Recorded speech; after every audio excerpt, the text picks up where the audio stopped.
Hello everybody, this is Shirley Henderson from Sher.com, and today's episode of Sher's podcast is called Sher on how to diminish racism, starting with one question by Shirley Henderson.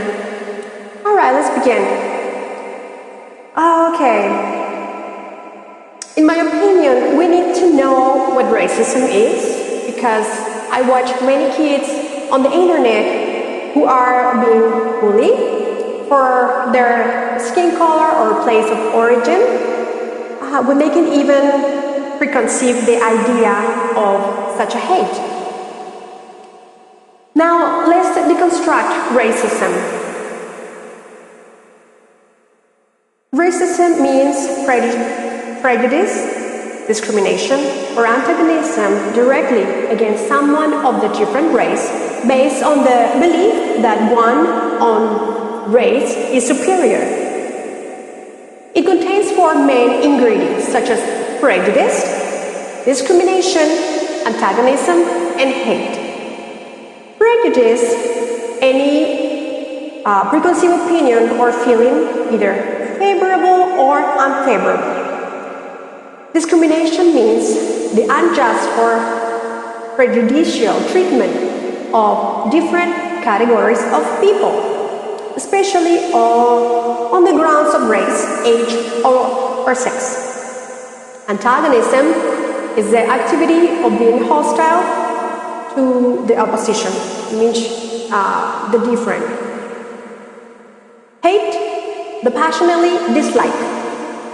So as we can see, racism exists in categorization and adversity environment.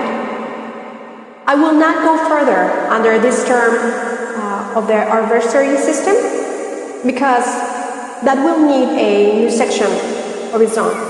So we will just mention here a basic content.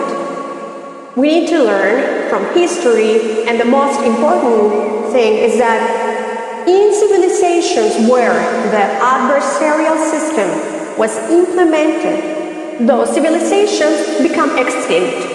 It means extinguished for those behaviors, because their self-destruction, for example, the Roman Empire, that was great at self-destructing himself for the use of negative behaviors, which means political system was they use the divide and conquer. It means they use the division, like let's be against the other group, this tribe against this other tribe, and that's why they collapse. Let's apply the facts here. The Roman Empire was the best at everything back then in their glorious days, including they applied their racism in a very strong way, and that was the reason for their collapse, especially with all the war expenses.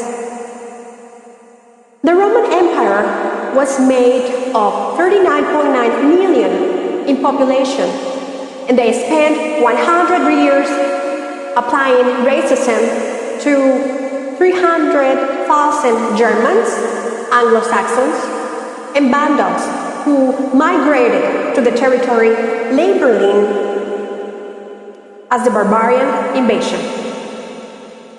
This period began as early as 300 AD, in which there were widespread migrations. Starting in 382, the Roman Empire and individual tribes made treaties regarding the settlement in its territory, fixing the system in favor of the immigration. That's how the war ended. The Franks and Germanic tribe that will later found Francia, a predecessor of modern France and Germany. It is easy to understand that under the influences of racism, using prejudice, discrimination, antagonism, and hate as a lifestyle, no civilization can flourish. That is why, on the contrary, it will perish. giving birth to inclusive, more welcoming communities to open the way to new ways of life. Now in 2018, Nordic countries are rated as the best places to live in the world. For example, Denmark. For the government-based system, they offer free healthcare, free education, a parent-paid leave, and warranty pension for everybody. Under these circumstances, people can dedicate their entire lives to the pursuit of happiness without the worry of their basic needs. They embrace the tribe-like community where they share their resources by applying abundance instead of scarcity mentality. Although they have the lowest homeless rates in the world, this is just an overview of those type of communities where they embrace immigration. After moving the needle of the past and the future, history, records, and we learn that what works for humans and what it doesn't work for humans, regardless of their race, sex, age, or place of origin. Let's go back to 2018, where that little kid was in their racist behavior to his classmate. He or she must learn the discriminatory treatment at home. So he arrived to class with a preconceived set of ideas which categorize the kid to a different from one group to another to make the targeting of opposition with expression of dislike. So probably the first day of school, the bullies arrived at school and the parent picked them up, watching them play with other kids from other races and teach them racism at home. The next day, the bully kid thinks, we could be friends, and I like to play with you, but now I learn at home that we are not the same. Therefore, we are different, and we cannot play. We can't be friends, and I have to treat you in an unfriendly way from now on. See, this is how the racism began in childhood.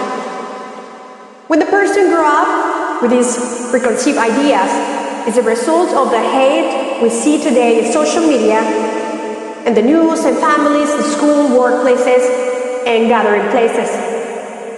This is why we have to implement laws to protect people of minority groups from a racist ideology. Because it is just an ideology.